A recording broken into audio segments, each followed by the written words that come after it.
Hello guys, magandang araw. So, cooking series na naman tayo. Magluto ako ng corned beef loaf na may patata. So, prituin lang muna natin tong ating beef loaf. Gumamit ako ng margarine kasi wala akong oil. Hindi pa ako nakapamalengke. Carry naman. So, iprito lang natin to hanggang mag-golden brown ang ating beef loaf or meatloaf. So, yun siya guys. Santayin lang natin siya na mag-golden brown ang ating meatloaf.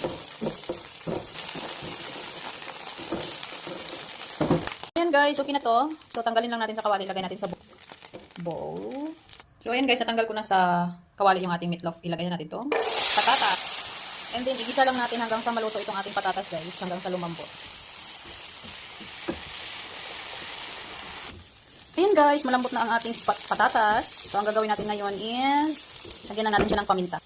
Paminta, para sarap. And kunting magic sarap lang guys. Tapos, mikos-mekos lang natin para mag-combine yung ating magic sarap at ang ating patatas at ang ating paminta nilagay. Pagkatapos natin yan, ilagay na natin yung ating meatloaf na niluto kanina.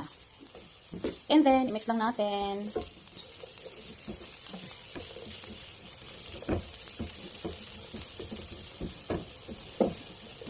Ganyan lang kadali magluto ng ulam guys. So, thank you for watching. Follow for more. Bye!